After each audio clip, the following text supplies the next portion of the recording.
고난 당하시고 또 부활주일이 오고 뭐 이렇게 됩니다. 고난 주간을 한 주간 앞두고 우리 고난에 대한 부분을 좀 이번 주 또 다음 주 좀 함께 나누려고 합니다. 오늘은 좀 고난의 그 근원적인 영역에 관련된 말씀을 좀 나누도록 하겠습니다.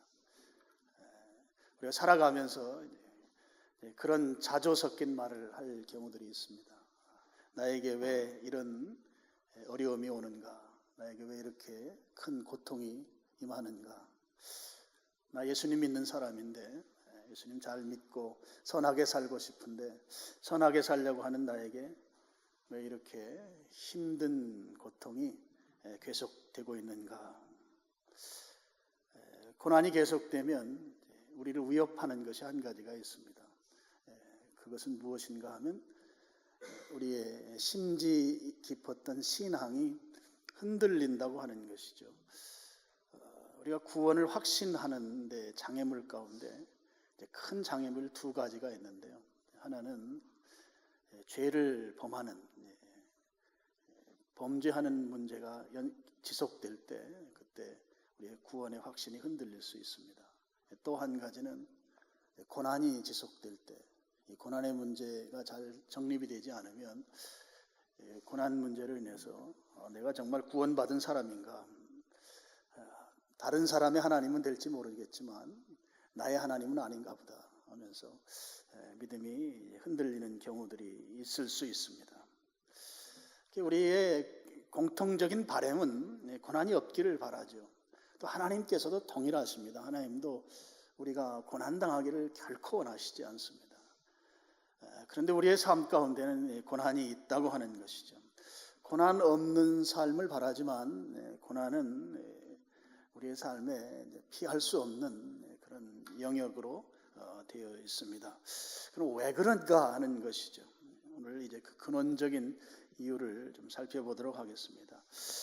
우리에게 이 고난이 오는 근원적인 원인은 하나님과 우리의 관계 문제 때문에 그렇습니다. 하나님께서는 원래 우리를 창조하시고 인간을 창조하시고 고난 없는 삶을 우리에게 허락하셨습니다. 완전히 구비된 조건 가운데 우리 인간을 창조하신 것이죠. 그래서 이 창조 기사를 쭉 보면 쭉 첫날부터 여섯째 날까지 다 인간이 살 수 있는 조건을 만들어 놓는 것에 하나님이 전념하시고 가장 나중에 인간을 창조하셨습니다. 그러니까 인간은 완벽한 환경 속에서 고난 없이 살도록 그렇게 하나님이 인간을 창조하신 것이죠. 그리고 이름하여 에덴이라고 부르는 하나님과 동행하면서 하나님 안에서 고난 없이 살 수 있는 그런 에덴의 삶, 에덴 동산으로 표현되는 그런 삶을 인간에게 허락하셨습니다. 고난 없이 행복하게 기쁨으로 사는 삶이 하나님의 뜻이다 하는 것을 우리가 알 수 있습니다. 근데 그 에덴의 삶을 우리가 잃어버린 것이죠.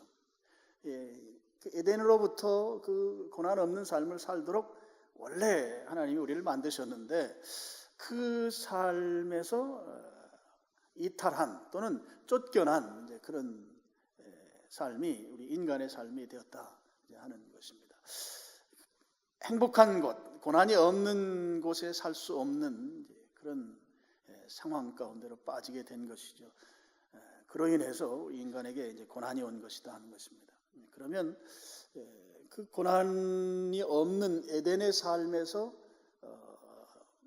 쫓겨난 또는 그 삶으로부터 분리된 그런 삶의 원인은 하나님과 우리의 그 관계 문제가 이제 크게 어려움이 생기게 된 것이죠. 하나님과 우리 인간의 관계는 하나님의 통치함을 받는 관계여야 하는데 인간이 하나님과 동등함, 통치받기를 거절한 것입니다. 그래서 그 관계가 깨어지면서 결국 하나님으로부터 우리는 분리되는, 하나님과 단절되는 그런 삶의 자리로 떨어지게 된 것입니다. 하나님과 관계가 단절된 것을 우리는 통칭 죄라고 말하는 것이고, 그 죄의 자리로 가게 되면서 인간의 삶에는 고난이 피할 수 없는 아주 숙명적인 그런 삶으로 우리 인간의 삶이 그렇게 살아오게 되었다고 하는 것이죠. 그러므로 이제 이 죄라고 하는 것, 하나님과 단절된, 하나님으로부터 분리된 이 삶의 자리는 항상 이 고난이라고 하는 것이 짝이 되어서 삶 가운데 고난의 삶을 살 수밖에 없는 그런 삶이 이제 우리의 삶이 된 것이다 하는 것입니다.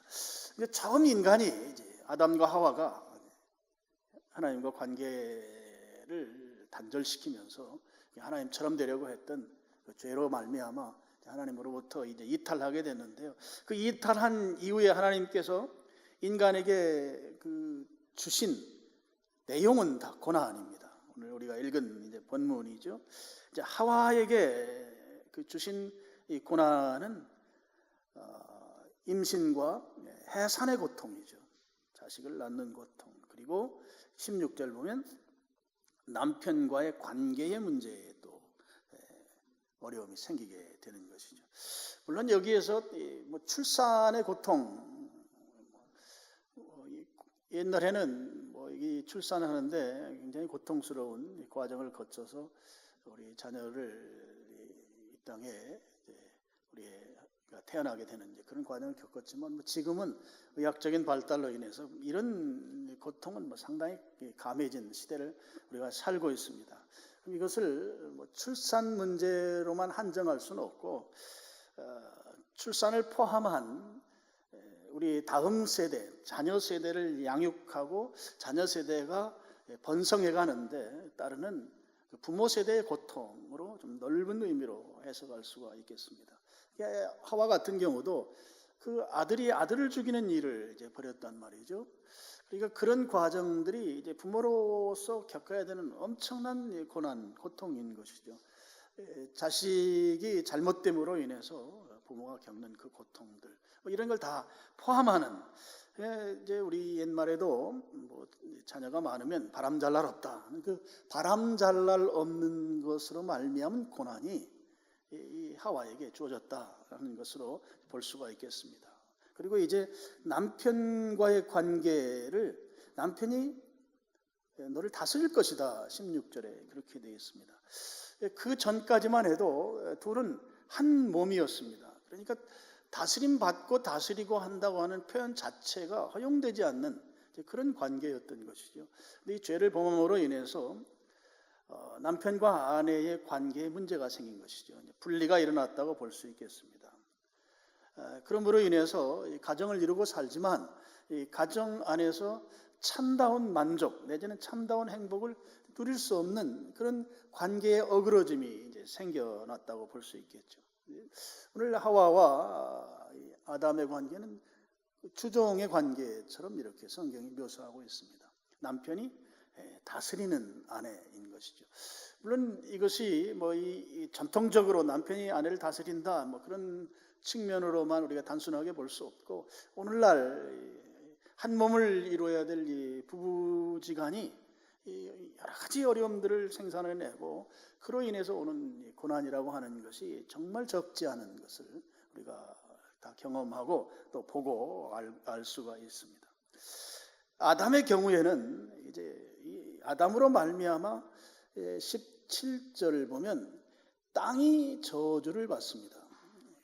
그가 이제 먹고 사는 문제를 하나님께서 이제 고난의 자리로 만들어 놓으신 것이죠.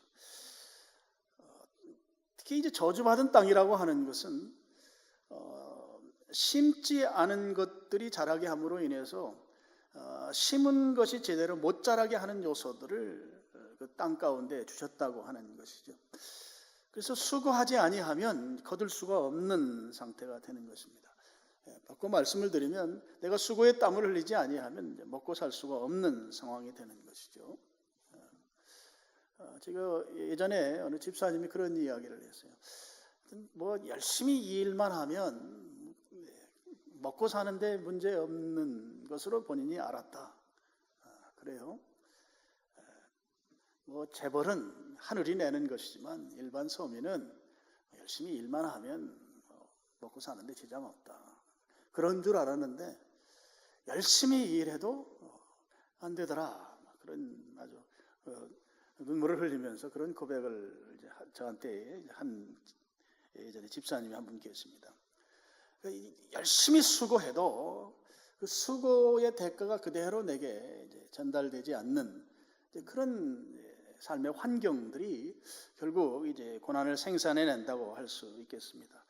근데 그것이 우리가 이 땅에 호흡하는 동안 내내 수고의 땀을 요구하기 때문에 우리 인생 전체는 결국 고난이라고 하는 것과 떼낼래야 떼낼 수 없는 이제 그런 삶을 살게 되는 것이 우리의 삶이 되는 것이죠. 그래서 시편 90편 10절에 보면 우리가 한 70살 살고 좀 건강하면 80살 사는데 그 산 인생을 한마디로 정의하면 수고와 슬픔뿐이다.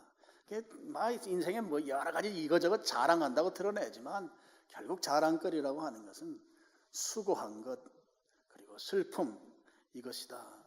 시편 기자의 그 기사 내용이 오늘 우리 인생을 아주 한마디로 딱 정의한다고 볼 수 있겠습니다.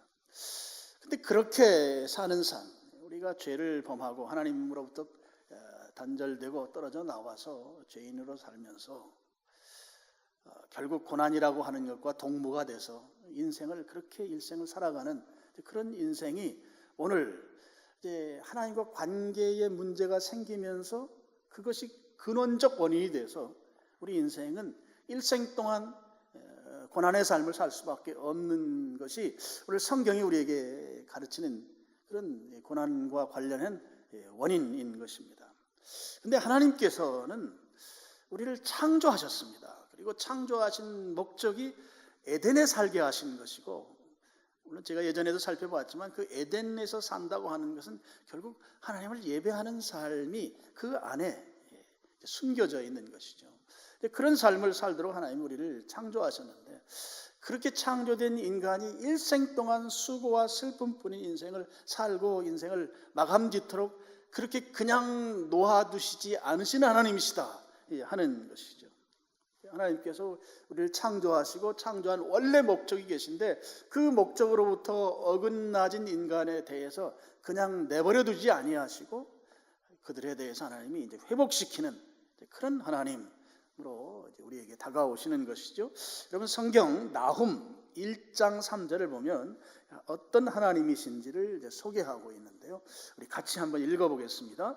여호와는 노하기를 더디하시며 권능이 크시며 벌 받을 자를 결코 내버려 두지 아니하시느니라. 한마디로 말씀을 드리면 하나님은 이 고난 당하면서 일생 동안 슬픔 가운데 고통 가운데 살도록 내버려 두시는 하나님이 아니시다 하는 것이죠. 우리를 지으신 하나님께서 우리가 늘 고민 가운데 고통 가운데 왜 나는 이런 인생을 살아야 되는가? 선하게 살고자 하지만 선하게 살고자 하는 것보다 훨씬 더 고난의 삶이 내 삶에 무게 있게 다가와서 내 인생은 고통과 근심뿐인 그런 인생을 살도록 하나님은 내버려 두시는 하나님이 아니시다고 하는 것이죠. 그럼 어떤 하나님이신가? 요한복음 3장 16절 말씀을 보시면 같이 읽겠습니다. 하나님이 세상을 이처럼 사랑하사 독생자를 주셨으니 이는 그를 믿는 자마다 멸망하지 않고 영생을 얻게 하려 하심이라 그랬어요. 하나님이 여기 세상은 이제 우리를 말하는 거죠. 우리를 사랑하셔서 예수님을 우리에게 주심으로 그를 믿으면 망하는 것이죠. 고통의 끝은 이제 멸망인 것입니다. 그렇게 하도록 내버려 두시지 아니하시고 영원한 생명, 영생을 얻도록 하셨다. 하나님께서 고난의 끄트머리로 가서 결국은 망하고 지옥 가도록 그렇게 내버려 두지 아니하시고 우리를 독생자를 통해서 영원한 생명의 자리로 나오도록 그렇게 사랑하셨다고 하는 것이죠. 예수님 하나님께서 고난의 문제를 해결하시기 위해서, 그것도 근원적으로 이 문제를 해결하시기 위해서 하나님께서 하신 일은 독생자를 우리에게 주셔서 그분으로 하여금 하나님과 관계가 엉그러진, 관계가 단절된 이 문제를 해결하게 하셨다고 하는 것입니다. 관계의 단절의 문제는 아까도 말씀드렸지만 그건 죄입니다. 하나님과 분리된 것이 죄의 정의이거든요. 윤리 도덕적으로 저촉되는 행동을 하는 것은 하나님과 분리된 죄의 현상일 뿐이에요. 그래서 죄의 근원이 하나님과의 분리됨입니다. 이 분리됨의 문제를 해결해 주시기 위해서는 그 죄의 대가를 지불하는 그 지불의 과정이 필요합니다. 하나님은 사랑의 하나님이시면서 그 사랑이 사랑되려면 공의로워야 합니다. 그래서 이 두 성품이 서로 하나님의 성품으로 완벽하게 하나님의 속성이 되는 것이죠. 사랑과 공의. 사랑이 사랑되려면 공의로움이 있으셔야 하고, 이 공의가 아주 엄준한 그런 심판자가 아닌 이 공의를 통해서 하나님이 원하시는 목적을 이루시기 위해서는 반드시 사랑이 필요한, 이 둘은 서로 상보관계라고 볼 수 있겠습니다. 그런 차원에서 이 공의를 이루시려면 죄에 대해서 반드시 대가를 지불해야 되는 것이죠. 그 대가 지불을 하나님의 독생자를 통해서 하게 하셨다고 하는 것입니다. 예수님을 죽음에 내는 것이에요. 죄의 대가는 죽음, 사망이기 때문에 그 사망에 이르도록 예수님을 내어놓으시고, 그래서 예수님께서 사망하심으로 인해서 우리가 당해야 할 죄의 대가를 대신 감당하게 하셨던 것이죠. 예수님이 우리를 대신한 그 내용들을 보는 성경 구절 두 구절만 좀 보시겠습니다. 이사야서 53장 5절과 6절 말씀입니다. 스크린 보시고 우리 같이 한번 읽어보시죠. 그가 찔림은 우리의 허물 때문이요 그가 상함은 우리의 죄악 때문이라. 그가 징계를 받음으로 우리는 평화를 누리고 그가 책지게 맞음으로 우리는 나음을 받았도다. 우리는 다 양 같아서 그릇 행하여 각기 제 길로 갔거늘 여호와께서는 우리 모두의 죄악을 그에게 담당시키셨도다. 다시 5절로 좀 넘겨주시면, 예수님께서 찔린 것은 예수님이 잘못한 예수님의 허물 때문이 아니고 우리의 허물 때문이고, 예수님이 상함을 입으신 것은 예수님의 죄악 때문이 아니라 우리의 죄악 때문이고, 예수님께서 징계를 받으신 것, 그것도 우리를 평화롭게 하시기 위한 것이고, 예수님이 책지게 맞은 것도 우리를 고치시기 위한 것이다. 예수님께서 당하신 모든 고난은 다 우리로 하여금 고난의 자리에서 행복한 자리로, 평화의 자리로 이끌어내시기 위한 고난을 당하신 것이다 하는 말씀입니다. 베드로전서 2장 24절도 우리 또 같이 한번 읽어보도록 하겠습니다. 시작. 친히 나무에 달려 그 몸으로 우리 죄를 담당하셨으니 이는 우리로 죄에 대하여 죽고 의에 대하여 살게 하려 하심이라. 그가 책지게 맞음으로 너희는 나음을 얻었나니. 예수님께서 친히 나무에 달렸다, 친히 죽으셨다고 하는 것이죠. 십자가에 죽으심으로, 그 몸으로 예수님께서 직접 죽으심으로 우리의 죄를 담당하셨다. 담당했다는 말은 대신 치르셨다고 하는 말씀입니다. 예수님 스스로에게 어떤 잘못이 있으셔서 이런 고난을 당하신 것이 아니라 우리가 받는 고난을 면제해 주시기 위해서 예수님이 우리가 당할 고난을 대신 짊어지시고 그것을 감당하셨다고 하는 그런 말씀인 것이죠. 예수님께서 고난을 당하심으로 인해서 우리는 그 고난의 자리를 면하게 되는 그런 은혜를 입게 되는 것이다 하는 말씀입니다. 예수님이 고난 당하심으로 인해서 우리는 그 하나님과 분리된 문제, 대가를 예수님이 치러주심으로 인해서 이 죄의 문제를 이제 해결받게 되는 것이죠. 내가 당해야 될 고난, 내가 당해야 될 죄값을 예수님께서 대신 치러주셨기 때문에, 예수님이 직접 내 대신 십자가에 죽어주셨기 때문에 이제 우리는 그 고난으로부터 면할 수 있는 은혜를 입게 되었다 하는 말씀입니다. 그러면 이 고난의 근원적인 문제를 해결하는 것은 예수님께서 내 대신 죽어주시고 고난당하신 그 결과로 우리는 이 고난으로부터 면하게 되는 그런 은혜를 입게 되는 것이죠. 그렇게 되려면 성경에 가르친 대로 우리는 예수님을 구세주와 주님으로 믿어야 하는 것이죠. 예수님이 내 대신 고난받으시고 내 대신 죽으셨다고 하는 사실을 인정하는 것입니다. 인정하게 되면 이 고난과 관련된 이 근원적인 문제가 이제 내 삶 가운데서 이제 해결되는 것이죠. 그런데 여기에 이제 문제가 있습니다. 그러면 예수님이 내 대신 고난의 문제를 해결해 주셨으면 지금 내 삶은 고난이 이제 끝난 것이 되어야 되는 거죠. 고난 끝, 행복 시작, 뭐 이렇게 돼야 되는데, 근데 실제적으로 내가 그리스도인임에도 불구하고 고난은 여전히 내 삶 가운데 있다고 하는 것이죠. 예수님을 믿는 신자의 삶을 살고 신자로서 더 신실하게 살아가고자 하지만 우리 인생 가운데는 여전히 고난이 떠나지 아니하고 우리 삶을 올가매고 또 근심하게 만들고 걱정하게 만드는 것이 그리스도인일지라도 고난받는다 하는 것이란 말이죠. 그럼 그 이유가 무엇인가? 두 가지를 생각해 볼 수 있어요. 하나는 우리의 신분의 문제예요. 우리의 신분은 이중 신분입니다. 이 땅에도 소속되어 있지만 이 땅에 소속되어 있지 않은 신분이죠. 하나님 나라에 소속된 이중 신분. 세상에 살지만 세상과 다른 존재로서 살아가는 우리의 이중 신분이 우리가 살아가는 동안에 이제 이 고난의 자리를 면하지 못하게 만드는 그런 요소인 것이죠.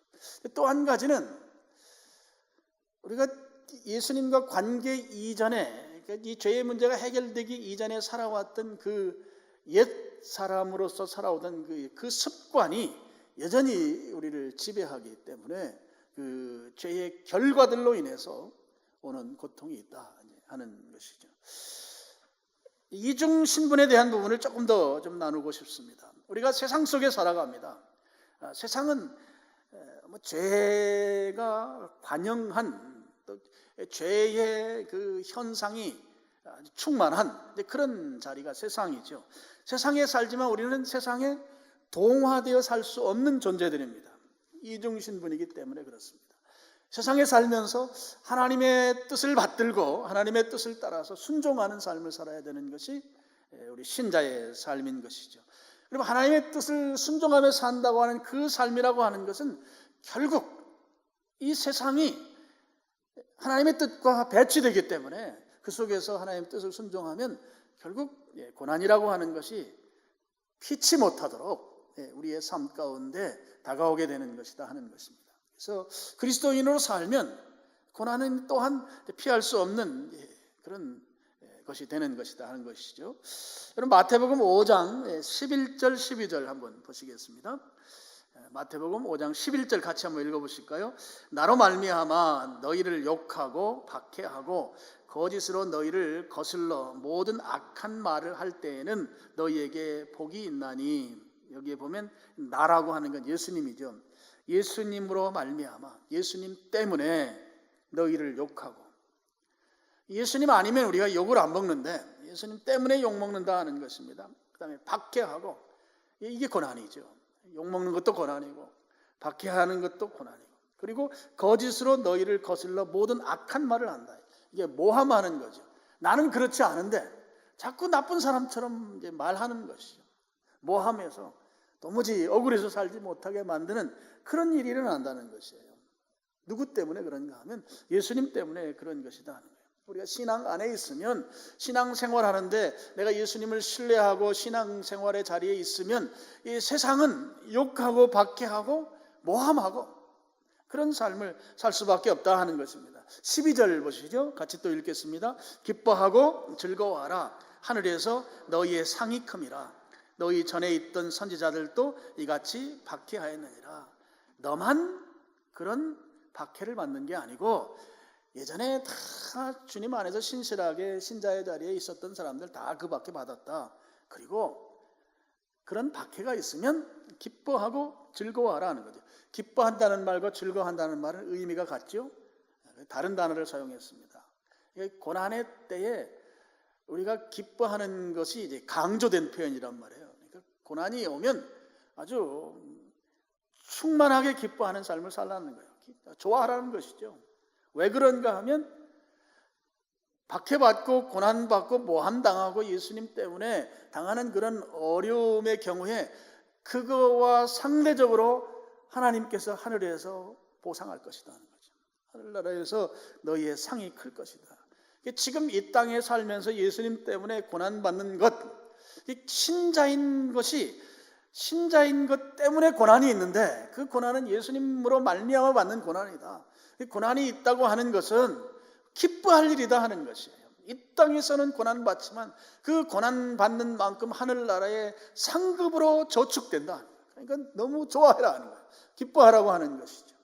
그럼 사도행전 14장 22절도 한번 보실까요? 같이 읽어보겠습니다. 제자들의 마음을 굳게 하여 이 믿음에 머물러 있으라. 권하고 또 우리가 하나님의 나라에 들어가려면 많은 환난을 겪어야 할 것이라 하고 이랬습니다. 하나님의 나라에 들어가려면 많은 환난을 겪어야 할 것이다 그랬어요. 지금 이 이야기 직전에 바울이 돌에 맞는 일이 일어나요. 유대인들이 바울을 되게 싫어했어요.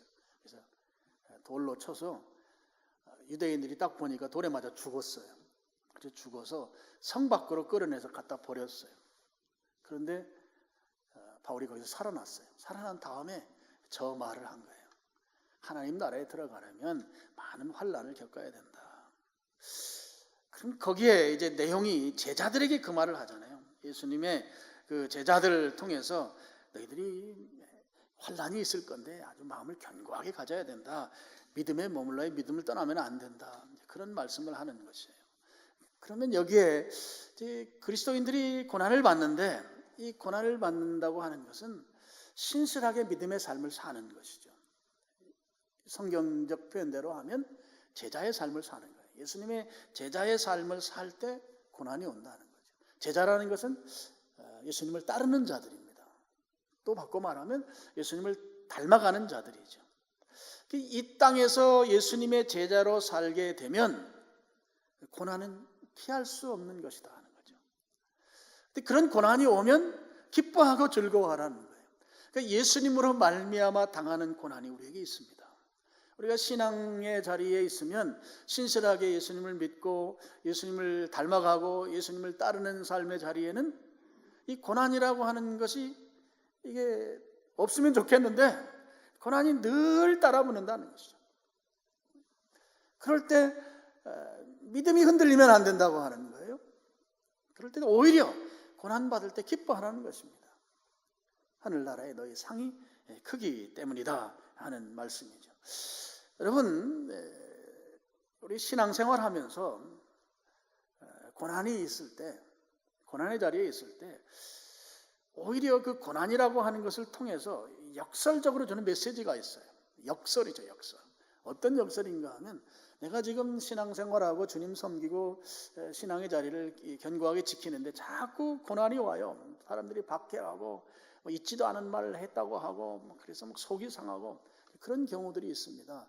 그러면 역설적으로 너는 내 제자다 하는 주님의 확증이죠. 고난이라고 하는 것이. 고난을 통해서 예수님의 제자인 것을 증거해 주는 것이죠. 고난이 없는 제자는 없는 거예요. 고난이 있다고 하는 것이 예수님의 제자라고 하는 것을 그 고난이 확인시켜 주는 것이다 하는 거예요. 그래서 여러분 신앙의 자리에서 믿음을 가지고 신실하게 살아가는데 자꾸 회사에서 상사가 자꾸 뭐라고 하고 또 집안에서도 또 예수님 안 믿는 가족들이 자꾸 뭐라고 하고 그럴 때는 내가 예수님 제자다. 예수님을 따르는 자고 예수님을 닮아가는 자고 예수님 안에 있는 자인 것을 저 사람들이 나를 증명해 준다. 이렇게 역설적으로 생각할 수 있다고 하는 것입니다. 여러분, 우리 그리스도인으로 살아가는데 이 고난의 문제, 근원적인 문제를 예수님께서 해결해 주셨어요. 그리고 그분을 믿으면 이 문제가 해결돼서 우리 삶에 고생 끝, 고난 끝, 행복 시작 이렇게 돼야 하는데 우리 신자로 살아가는데 여전히 우리 고난의 문제가 있다고 하는 거예요. 두 가지를 말씀드렸어요. 하나는 우리의 그 이중신분 때문에 그렇다. 또 한 가지는 우리의 이거 옛습관이 아직도 우리의 삶 가운데 있기 때문이다 하는 거죠. 이런 부분들은 이제 점점 더 주님 안에서 살아가다 보면 이제 그런 것들은 해결됩니다. 지금 우리가 이중 신분으로 있으면서 당하는 고난이라고 하는 것은 바로 제자의 삶을 살기 때문이다 하는 것이죠. 그래서 그 제자의 삶을 통해서 기뻐하고 즐거워해라 하는 것입니다. 그러니까 예수님으로 말미암아 당하는 고난이죠. 예수님이 아니면 우리는 고난 당할 이유가 없습니다. 예수님으로 말미암아 예수님 때문에 오는 고난은 기뻐하고 즐거워할 일이다. 그 즐거움의 한 축은 고난당하는 것을 통해서 내가 예수님의 제자인 것이 입증되는 것입니다. 그래서 여러분 살아가면서 예수님 믿는 것 때문에 이유 없이 까닭 없이 모함을 당하거나 있지도 않은 말을 이렇게 해서 힘들게 할 때는 이건 예수님 제자이기 때문에 예수님 따르는 제자인 것을 그 상황들 그 말들이 확인시켜 주는구나 하면서 기뻐하는 여러분 되시길 바랍니다. 우리 아까 보았던 이제 사도행전 14장 말씀도 하나님 나라에 들어가려면 많은 환난을 겪어야 된다고 했어요. 주님의 영광은 고난이라고 하는 관문을 통해서 비로소 우리에게 주어지는 것이다 이렇게 볼 수 있습니다. 그리스도인들이 하나님의 나라에 들어가려면 고난이라고 하는 것이 필수 코스인 것이죠. 이 말씀 무슨 말씀인가 하면 우리가 고난 당할 때 신자의 삶을 살아가는 이 삶 속에는 고난이라고 하는 것이 없을 수 없구나. 고난 당하는 것을 당연하게 여기는 수준이 아니고 오히려 더 기뻐하는 즐거워하는 그런 삶을 살아야 되는 것이죠. 사도행전 5장에 보면 예수님의 제자들이 복음을 전했을 때 당시에 유대교 지도자들이 그걸 굉장히 싫어하죠. 그래서 다시는 예수님 전하면 그냥 두지 않겠다고 혼내고 위협하고 그럽니다. 그런데 베드로가 그런 말하죠. 내가 너희들 말 들을 거냐? 하나님 말 들어야지 하면서 또 복음을 전해요. 불려갔어요. 불려가가지고 그 회의석상에서 아주 흠씬 두들겨 맞았어요. 두들겨 맞고 제자들이 나오면서 너무너무 즐거워하는 거예요. 몸은 몽둥이 찜질을 당해서 엉망이 됐지만 예수님으로 말미암아 그 얻어맞은 그것을 통해서 주님이 나를 쓰신다. 주님 때문에 고난당하는 걸 당연하게 여기고 기뻐하면서 그 사내들인 공회를 나오는 장면이 사도행전 5장에 나와요. 주님 때문에 고난이 있습니다. 주님이 아니면 받지 않아야 될 고난들이 주님의 제자의 삶 가운데는 따른다고 하는 것이죠. 그럴 때 그 고난을 우리가 하나님 나라에 들어가는 천국 입국의 여정 가운데 있는 하나의 코스로 생각하고 즐거워하자 하는 것이죠. 나는 지금 이 길을 가는데 그 길 가는 가운데 이 고난의 여정이 내가 거쳐가야 될 여정으로 반드시 지나가야 될 여정으로 생각하고 그것을 즐겁게 지나가는 것이다 하는 거예요. 여러분 이 터널을 지나잖아요. 터널은 반드시 끄트머리가 막혀 있지 않아요. 굴은 막혀 있습니다. 그런데 굴은 들어가면 들어갈수록 빠져나올 수가 없는 것이죠. 더 깊이 그냥 굴이라고 하는 그렇습니다. 그렇지만 터널은 가면 갈수록 다시 고난 없는 더 새로운 그런 환경으로 바뀌는, 그래서 이 어둠의 자리를 지나가면 갈수록 그 어둠의 과정이 이미 거치게 되는 그런 것이 터널이죠. 우리 그리스도인의 고난은 어떻게 보면 터널과 같은 것이죠. 지나간 만큼 그만큼 고난의 분량이 이제 사라지게 되는 것을 우리가 생각해 볼 수 있겠습니다. 여러분 이제 고난의 때를 이렇게 지나면서 저는 동양선교회라고 우리나라 선결교회 전신인 카우만이라고 하는 분이 동양선교회를 만들고 우리나라에 이제 선교가 처음 들어오게 만든 분인데 그분이 오랫동안 지병으로 심장병을 앓았어요. 근데 그분의 아내가 남편을 병간호하면서 쓴 글이 하나가 있어요. 그 글이 이제 누에꼬치에 대한 얘기예요. 자기가 이제 누에꼬치를 보면서 막 작은 뇌에 그 작은 구멍이 나는데 거기에서 그 안에서 애벌레가 막 그 구멍으로 나오려고 막 애를 쓰는 걸 봤어요. 너무 안타까운 거예요. 저 구멍으로 저 벌레가 나오려고 저렇게 몸부림을 치는 게 안타까워서 이분이 가위를 가지고 그 구멍을 조금 넓혀줬어요. 그랬더니 그 애쓰던 이 애벌레가 그냥 쑥 나왔어요. 나왔는데 이 애벌레가 나와서 원래는 날아가야 돼. 나비가 돼야 되잖아요. 근데 나비가 되지 못하고 이 날개가 쭈그러지고 그리고 바닥을 기어다니다가 결국은 이제 죽게 되는 것을 봤어요. 그래서 이분이 이제 자기는 이 애벌레가 누에꼬치에서 좀 쉽게 나오도록 가위로 이제 그 틈을 좀 넓혀줬는데 구멍에 나오면서 그냥 날개를 펴지도 못하고 기우뚱거리면서 몸이 말라지고 결국 이제 죽는 것을 보고 너무 안타까워서 왜 그랬을까 하고 이제 이분이 이제 자료들을 찾아보니까 이제 그런 게 나오는 거예요.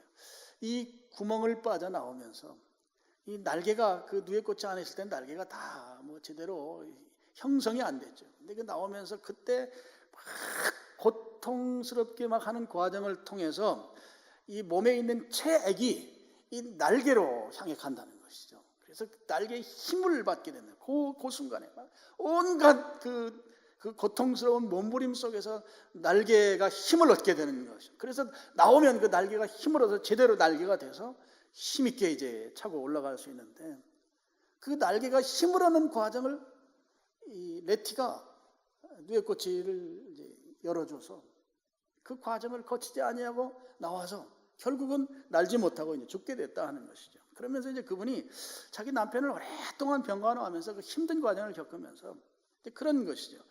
하나님은 아무런 이유도 없이 우리를 힘들게만 하는 분은 아니시다. 그런 표현을 이제 마지막에 써놔요. 시험을 당하고 고난받는 그 순간에는 답답하고 어렵지만 하나님께서는 그렇게 하시는 이유가 반드시 있다는 거예요. 이 고난의 과정이 우리에게 반드시 필요하다고 하는 거예요. 나비 같은 경우에는 그 고난 몸부림치는 과정이 있어야만 비로소 날 수가 있다고 하는 것이죠. 쉽게 그 고난의 과정 없이 세상에 나오면 날지 못하고 결국은 죽게 된다는 것입니다. 우리 모세를 합니다. 모세가 왕궁에서 40년 살고 갑작스런 사건 하나 때문에 들판에 와서 광야에서 40년을 살아요. 그 다음에 40년 동안 이스라엘 민족을 가나안 땅으로 이끌어가는 지도자가 돼요. 광야 40년이 없었으면 모세는 훌륭한 지도자가 될 수가 없는 것이죠. 그 왕궁에서 40년 동안 초호합판으로 살던 사람이 광야에 제대로 먹을 거 하나 없는 그 지역에서 하나님께서 40년 동안을 훈련한 거죠.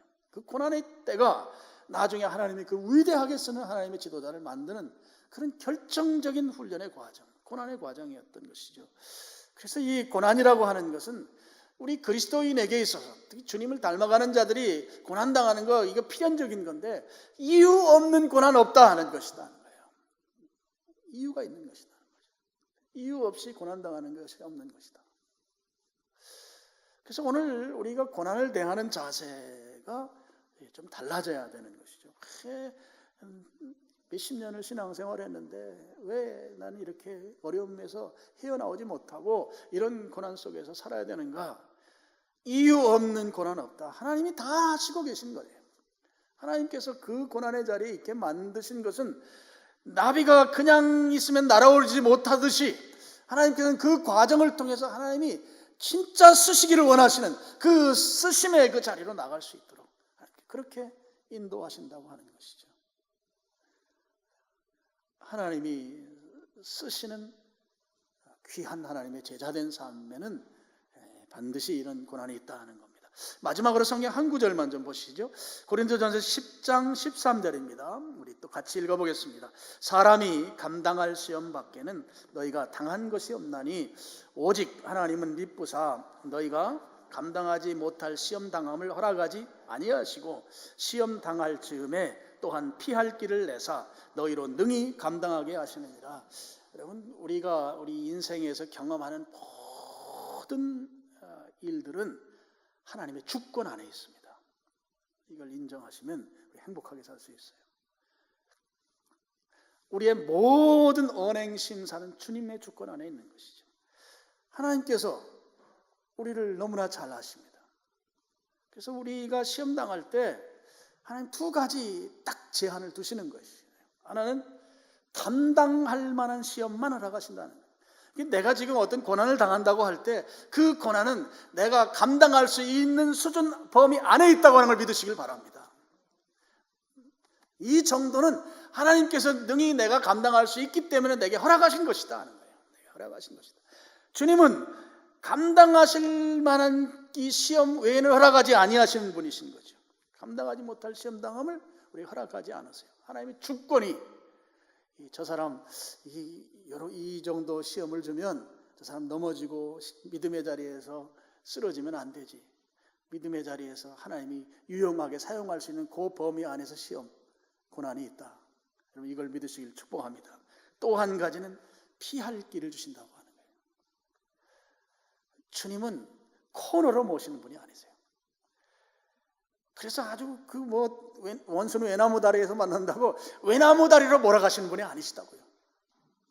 반드시 주님은 새로운 길을 내주시는 거예요.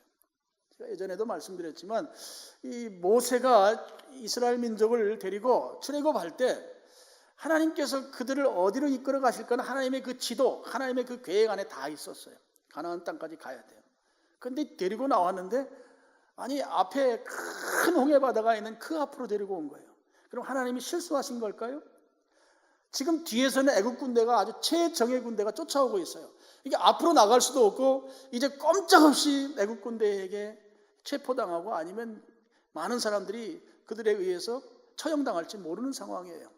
근데 하나님께서 그들을 이끌어내실 때 그렇게 아주 외나무 다리 내지는 아주 그 외진 그 막다른 골목에 다다르도록 하나님 그렇게 인도하셨을까요? 내 눈으로 보면 막다른 골목인데 하나님은 피할 길을 주셨다 하는 것이죠. 제가 말씀드렸지만 하나님은 이미 물 밑으로 도로를 내고 계셨단 말이에요. 물 밑으로. 물 위에는 내 눈에는 물이 보이지만 물 밑으로 길을 내시고 계신 그 하나님이 내 눈에 보이지 아니하지만 이제 길 앞에까지 하나님께서 인도해 가신 것이잖아요. 그들이 있는 곳에 길 내셨어요. 그들이 없는 저 밑에 동네나 저 위에 동네에다가 길 내신 게 아니에요. 그들 앞에 길을 내시고 그 길로 하나님이 이끌어 오신 것이죠. 하나님은 피할 길을 주십니다. 반드시 피할 길이 있습니다. 막다른 골목으로 몰아넣지 않으십니다. 그 하나님을 믿으시길 축복합니다. 지금 내가 힘들어 죽겠어요. 힘들어 죽지 않습니다. 하나님이 길을 내주시기 때문에, 피할 길을 내주시기 때문에 그렇습니다. 그래서 하나님은 우리가 막 죽을 지경이라고 말하는 그런 극도의 고난을 우리에게 결코 허락하시는 분이 아니시다 하는 것이에요. 이 하나님을 믿으시길 축원합니다. 내가 고난 중에 있지만 이 고난은 내가 충분히 감당할 수 있는 고난. 이 고난의 때에 하나님께서 나에게 주실 그 유익을 생각하고 기뻐하고 즐거워하는 것이죠. 그리고 동시에 이 고난을 통해서 피할 수 있는 길을 하나님이 내셔서 능히 감당하게 하시는 거예요. 길이 있어요. 길이 있다고요. 고난 앞에 온전히 고난의 100% 내가 그 고난을 뒤집어 쓰도록 하지 아니하시고 길을 내주신다고 해요. 길을 피할 수 있도록 길을 주셔서 하나님께서 우리를 이끌어 가신다는 거예요. 여러분에게 그 길이 보이기를 축원합니다. 하나님이 내어주신 길. 여러분 이거 확신하면 살만해요. 힘들어도 살만하다고. 지금 당장 내 앞에 길이 막혀서 홍해바다가 꽉 차 있지만 하나님은 지금 나도 모르게 밑에 길을 만드셨단 말이에요. 길이에요, 길. 마른 길이에요, 그것도. 물 밑에 마른 길을 내시고 그 길을 활짝 열어주시는 것이죠. 그래서 하나님께서 내 고난의 때에 피할 길을 내주셔서 나로 하여금 그 고난을 감당할 수 없도록 당하게 만들지 아니하시고 원수들 앞에서 반대자들 앞에서 모함하는 자들 앞에서 승리하게 만드심으로 하나님 위대하신 분이시다. 하나님은 승리하게 하시는 하나님이시다. 그렇게 고백하고 그들도 인정하게 만드시는 이 하나님을 우리가 확실하게 믿고 이 고난의 때 능히 이기게 하시는 그 주님을 인정하고, 오늘 고린도서 13장에도 그렇게 나오잖아요. 미쁘시다는 거예요. 하나님. 이 미쁘시다고 하는 것이 그 신뢰할 만하다는 말인데요. 그 신뢰할 만하다는 말이 그냥 우리가 생각하는 그 정도가 아니에요. 우리 언어로 표현할 수 없는, 정말 하나님은 아주 확실하다는 거예요. 확실하다. 이거 어떻게 표현해야 될지 모르겠어요. 하나님은 미쁘신데 정말 하나님 인정하고 하나님 신뢰하고 하나님 의지하고 하나님 따라갔을 때 결코 손해보지 않는다. 제 언어의 실력이 지금 여기 따르지 못해요. 이 미쁘신 하나님의 피할 길을 내주셔서 승리하게 하셔서 하나님을 인정하고 하나님을 따른 자들이 어떤 축복의 자리에 있는지를 모두가 인정할 수 있도록 그렇게 이끌어 가신다고 하는 것을 여러분이 기억하시고, 지금 고난의 때에 있을지라도 기뻐하고 즐거워하면서 하나님 주신 피할 길을 통해서 승리하는 여러분들 되시기를 주님의 이름으로 축원합니다. 아버지 하나님,